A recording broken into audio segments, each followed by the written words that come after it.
امریکہ و پاکستان درپیش خطرات کے خلاف صلاحیتوں کے اضافے پر یقین رکھتے ہیں۔ نائب ترجمان امریکی وزارت خارجہ ویدانت پٹیل نے نیوز کانفرنس میں کہا کہ پاکستان و امریکہ کا بات چیت میں دہشت گردی کے خلاف تعاون بڑھانے پر اتفاق ہوا۔ پاکستان کے ساتھ دہشت گرد گروہوں پر مغربی سرحد پر تکنیکی تعاون سے متعلق بھی گفتگو ہوئی ہے۔ ترجمان امریکی وزارت خارجہ سے پاک افغان سرحدی علاقے میں ڈرون حملے پر سوال۔ ڈرون حملے سے متعلق پینٹاگون بتا سکتا ہے، امریکی ترجمان کا یہ جواب تھا۔ انہوں نے مزید یہ بھی کہا کہ ایران پر امریکی پابندیاں لاگو ہیں۔ امریکہ و پاکستان پر درپیش خطرات کے خلاف صلاحیتوں میں اضافے پر یقین رکھتے ہیں نائب ترجمان امریکی وزارت خارجہ۔ حزب اللہ کا اسرائیلی ڈرون حملے کے بعد جوابی حملہ۔ راکٹ حملے میں ایک اسرائیلی ہلاک ہو گیا، 5 فوجی شدید زخمی ہوئے۔ فوجی چوکی کو بھی نقصان پہنچا ہے۔ ترجمان اسرائیلی فوجی ڈینیل ہاکری نے نیوز کانفرنس میں کہا ہے کہ حزب اللہ نے شمالی بارڈر میں اسرائیلی حدود کے اندر راکٹ داغا، جس سے جانی و مالی نقصان ہوا ہے۔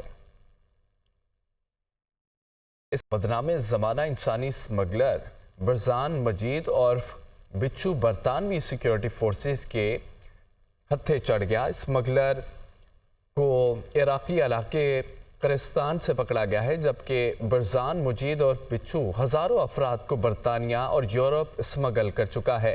اسمگلر بچو کئی سالوں سے یورپی اور برطانوی سیکیورٹی فورسز کو مطلوب تھا۔ بی بی سی کی پوڈ کاسٹ سیریز نے اسمگلر بچو کو کھوج نکالا ہے۔ بدنام زمانہ انسانی اسمگلر برزان مجید اور بچو برطانوی سیکیورٹی فورسز کے ہتھے چڑھ گیا۔ اسمگلر برزان مجید اور بچو کو عراقی علاقے کردستان سے پکڑا ہے، جبکہ برزان مجید اور بچو نے ہزاروں افراد کو برطانیہ اور یورپ اسمگل کیا۔ اسمگلر بچو کئی سالوں سے یورپی اور برطانوی سیکیورٹی فورسز کو مطلوب تھا۔ بی بی سی کی پوڈ کاسٹ سیریز نے اسمگلر بچو کی کھوج میں مدد کی ہے۔ امریکی ریاست فلوریڈا میں بس اور ٹرک میں خوفناک تصادم پیش آیا۔ حادثے میں 8 ورکرز ہلاک ہو گئے، 40 زخمی تشویشناک حالت میں ہسپتال منتقل کر دیے گئے۔ بس الٹنے کے باعث زیادہ ہلاکتیں ہوئی ہیں۔ امریکی میڈیا کے مطابق امریکی ریاست فلوریڈا میں بس اور ٹرک میں خوفناک تصادم، حادثے میں 8 ورکرز ہلاک، 40 زخمی ہو گئے۔ روسی وزارت دفاع میں کرپشن پر دوسری بڑی گرفتاری۔ روسی سیکیورٹی نے وزارت دفاع کے اہم عہدہ لیفٹیننٹ جنرل یوری کرینسٹو کو مالی خردبرد کے الزام میں گرفتار کر لیا ہے، جبکہ لیفٹیننٹ جنرل سے تحقیقاتی ٹیم کی تفتیش بھی جاری ہے۔ روسی وزارت دفاع میں کرپشن پر دوسری بڑی گرفتاری سامنے آئی ہے۔ روسی سیکیورٹی نے وزارت دفاع کے اہم عہدیدار لیفٹیننٹ جنرل کو مالی خردبرد کے الزام میں گرفتار کر لیا ہے۔ لیفٹیننٹ جنرل سے تحقیقاتی ٹیم کی تفتیش جاری ہے۔ دبئی میں غیر ملکیوں کی جائیدادوں کا ڈیٹا لیک ہو گیا۔ دبئی میں غیر ملکیوں کی تقریباً 400 ارب ڈالر کی جائیدادوں کا انکشاف۔ سب سے زیادہ جائیدادیں خریدنے والے غیر ملکیوں میں بھارتی شہری پہلے نمبر پر ہیں۔ 29,700 بھارتی شہریوں نے 35,000 جائیدادیں خرید رکھی ہیں، جبکہ بھارتی شہریوں کی جائیدادوں کی مالیت تقریباً 17 ارب ڈالر ہے۔ دوسری طرف دبئی میں جائیدادیں خریدنے والے غیر ملکیوں میں پاکستانیوں کا دوسرا نمبر ہے۔ 17,000 پاکستانیوں نے دبئی میں 23,000 جائیدادیں خرید رکھی ہیں۔ پاکستانیوں کی پراپرٹیز کی مالیت 11 ارب ڈالر ہے۔ 19,500 برطانوی شہریوں کی دبئی میں 22,000 جائیدادیں ہیں۔ 8,500 سعودی شہریوں نے 16,000 جائیدادیں خرید رکھی ہیں۔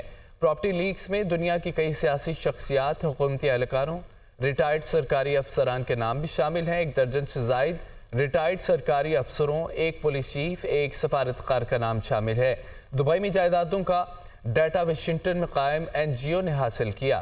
جائیدادوں کا data organised crime and corruption reporting project نامی تنظیم سے بھی شیئر کیا گیا۔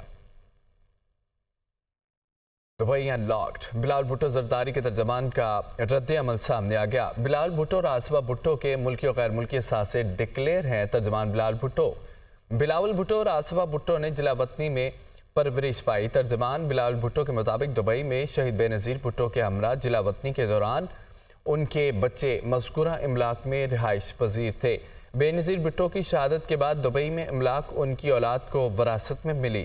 بلاول بھٹو اور آصفہ بھٹو کی دبئی میں املاک کی تفصیلات پہلے سے ہی پبلک ہو چکی ہیں۔ موجودہ خبر میں کچھ نیا نہیں اور نہ ہی غیر قانونی ہے۔ بدنیتی پر مبنی کسی بھی کارروائی کو متعلقہ فورمز پر چیلنج کیا جائے گا۔